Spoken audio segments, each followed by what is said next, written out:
Bom dia, boa tarde, boa noite, meu querido aluno. Vamos falar hoje, nessa aulinha, sobre empreendedorismo, essa grande onda.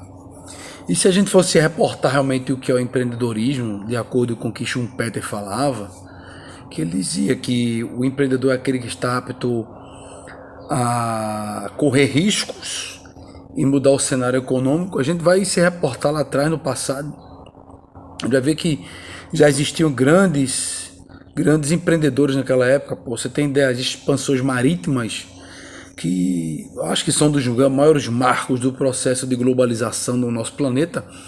Será que realmente isso não era empreendedorismo? Será que o primeiro banco multinacional criado pelos Cavaleiros Templários para subsidiar as cruzadas, essa criação desse banco multinacional, será que não é um marco do empreendedorismo? Será que a Revolução Industrial, até essa última agora, da 4.0 que a gente está vivendo, da primeira, segunda, terceira até a 4.0, também não são marcos de empreendedorismo? O mundo mudou justamente por conta dessas alterações na economia. A gente vê que a sociedade ela evolui, a sociedade cresce, a sociedade se expande, a sociedade evolui de acordo com todas essas mudanças de cenário socioeconômico que a gente encontra aí na nossa história. Se a gente for levar em conta aqui a nossa realidade brasileira, não digo só a nível mundial, porque no mundo tudo aconteceu, no processo de globalização mais ainda, porque o cara pode ser empreendedor sem ter empresa hoje em dia. Ele precisa construir um site, ter na sua casinha aí um espaço para alocar alguns materiais e vender no Instagram, vender no Facebook, vender pelo Zap. E esse cara é empreendedor. E aí, opcional, ele pode, se for crescer, obviamente, quiser uma coisa mais sólida, ele pode pensar em abrir um MEI, ou se, dependendo do tamanho das vendas dele, abrir uma microempresa, uma empresa pequeno forte, não sei. Vai depender do processo evolutivo dessa ideia dele. Se a gente for levar em conta aqui no Brasil, o que é ser empreendedor no Brasil, a gente tem outros marcos. A gente teve o caso aqui, só para você ter ideia, do Barão de Mauá, o Irineu Evangelista de Souza. E a gente pode pensar nesse cara como um grande empreendedor, se a gente levar em conta todos os feitos que ele trouxe aqui para o Brasil, que ele fez aqui no Brasil. A gente teve rodovias pavimentadas, nós tivemos a nossa primeira ferrovia brasileira. Será que esse cara não era um empreendedor? A gente fala muito o fenômeno do empreendedorismo agora, a partir de 90, com a abertura dos mercados, que a gente vai falar isso daqui a pouco. Mas se a gente for voltar no tempo, a gente vai ver que vários processos empreendedores, eles foram consolidados aqui no Brasil de anos atrás. Isso não tem nem o que discutir. Como houve o fenômeno do empreendedorismo, o boom da abertura das grandes empresas médias, das startups, a partir de 90, é que a gente consolida mais essa palavra de empreendedor, essa grande onda. Agora é óbvio que o boom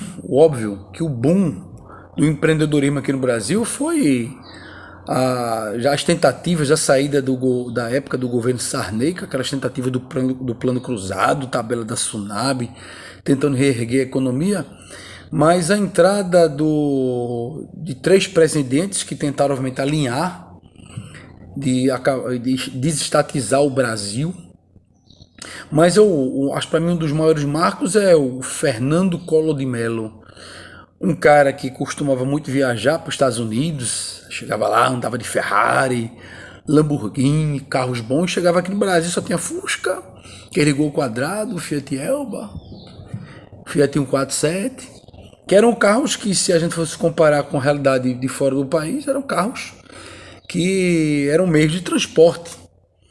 De certo que a gente tinha algumas limitações já na época ainda do regime militar, justamente por conta da lei que tentava estimular, na verdade, a industrialização a nível Brasil, mas em compensação era muito complicado para você conseguir abrir um negócio e, de maneira competitiva, comprar algum bem para você equipar a sua empresa. E no final a indústria era competitiva, mas a sua empresa não. Imagina lá nessa época a lei da similaridade, que você jamais poderia comprar um produto de fora do país se houvesse similar no Brasil.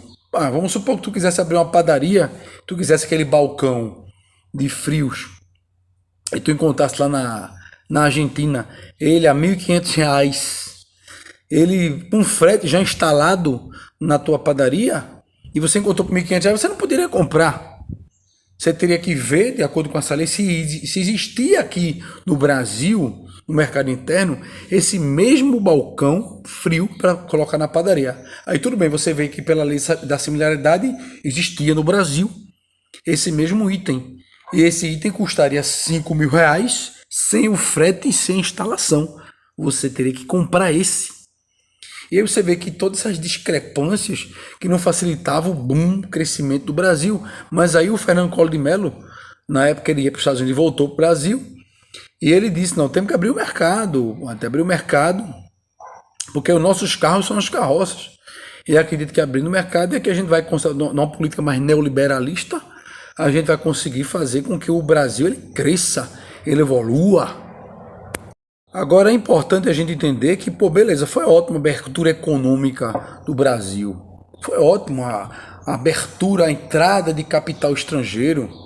E, obviamente, o aumento da competitividade. Mas competir com quem? Como é que o empresário brasileiro, me diz lá em sã consciência, iria conseguir concorrer com uma empresa multinacional? Com os produtos que, obviamente, com incentivo, chegariam mais baratos aqui para ser revendidos. A indústria iria se consolidar, iria conseguir sobreviver? Pouco provável. Se você fosse reportar estudos do passado, você vê que a quebradeira que houve de várias empresas grandes que existiam na época, obviamente que tem a questão do modelo de negócio que essas empresas não conseguiriam acompanhar. Mas você via a época, aqui mesmo em Pernambuco, você tinha grandes empresas, Viana Leal, tinha o MAP, você tinha a Mesbla, que é uma empresa multinacional francesa, e não existe mais. Será que foi por conta da abertura desse mercado? Talvez não. Talvez essas empresas não conseguissem acompanhar esse novo modelo de negócio, mas é importante frisar que muitas empresas, a partir do momento que entrou o capital estrangeiro, que empresas vieram para cá para o Brasil, muitas dessas nossas empresas não estavam preparadas para lidar com esse novo cenário. Falta de capacitação, falta de investimento, falta de recursos. Obviamente que com o tempo, foi se moldando ao ponto de o governo querer investir em programas de empreendedorismo e as empresas e os próprios empreendedores que eram sobreviventes no mercado conseguiram ter acesso a treinamento, acesso a capital para poder investir na sua empresa e não morrerem. E é importante registrar, meu amigo, que quem viveu na década de 80, aí vocês podem perguntar a seus avós, a seus pais, tios, a dificuldade que era com a inflação galopante. E, tabela da Sunab, você chegava lá no mercado, tu pegava o saco de arroz e comprava por R$ 1. Se tu voltasse 20 minutos depois era R$1,20. Se voltasse no final da tarde estava R$2. É uma loucura. Olha de doido. Houve congelamento de preço. Para comprar leite você entrava na fila do leite para poder comprar. Era um saco de leite tipo C por pessoa. Eu lembro na época ia eu, meu irmão, minha mãe e minha irmã. Imagina 4, às vezes eu conseguia 2 sacos de leite. Era uma desgraceira. Complicado, mas aí, obviamente com a expansão, lembrando que essa primeira tentativa aí na época do Fernando Collor de Mello, já na década de 90, eles chegaram praticamente a ter uma inflação acumulada de 400%. Um absurdo.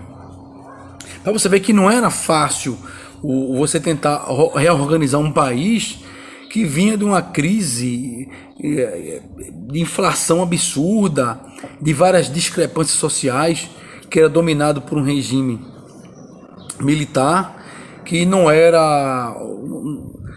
que não fosse preparado, mas com algumas suas limitações técnicas, gerenciais, de abertura, de entendimento da economia, de planos que fizessem o Brasil crescer.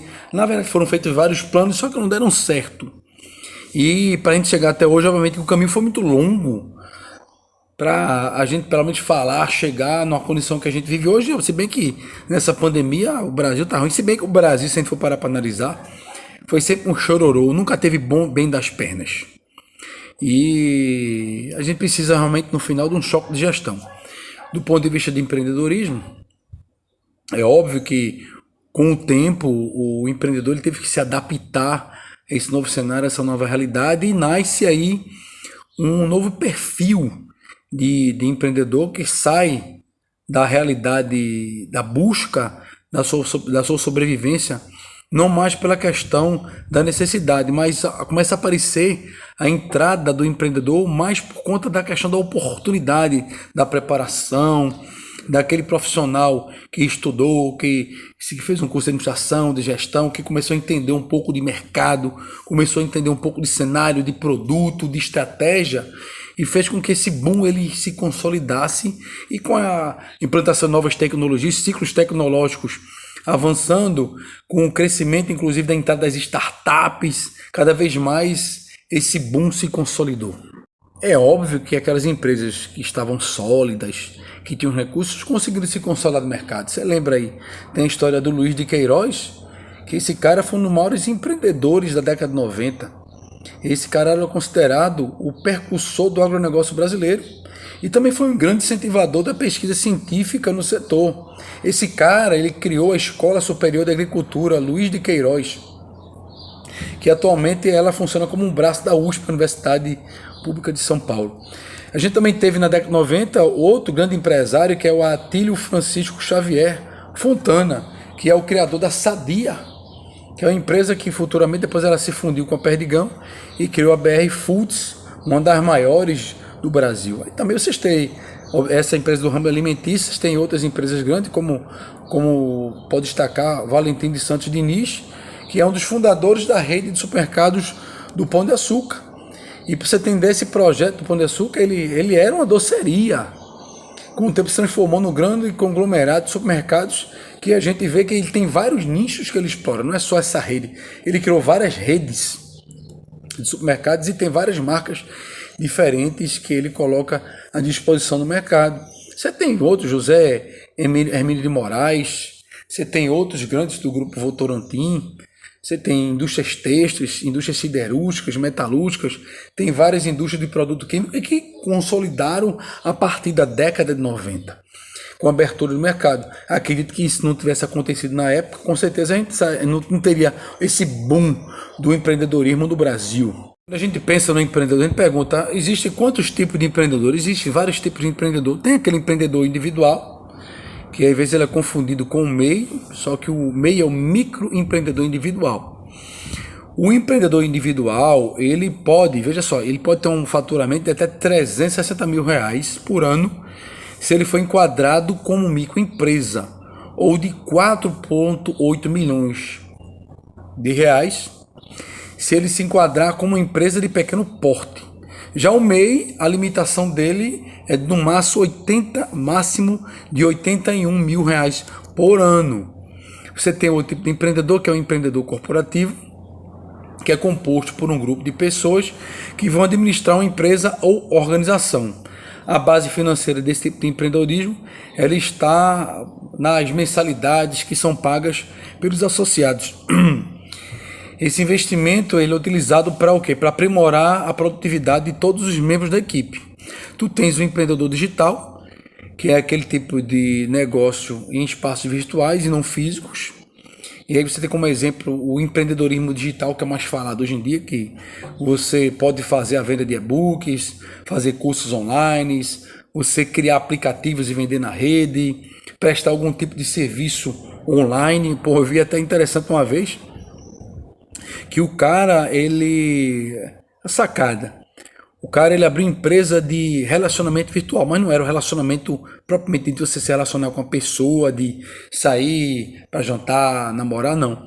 Esse cara ele tinha um serviço de namorada virtual, aquele cara que tem problema de relacionamento, que não consegue se dar bem com as pessoas, ele contratava esse serviço e toda manhã tinha uma mulher que era namorada virtual dele, mantinha contato com ele, ligava para saber como é que ele estava, meu amor, meu querido, eu lhe amo, essas coisas que amaciavam o ego dele e esse cara ganhava dinheiro vendendo esse tipo de serviço. Tem de tudo aí.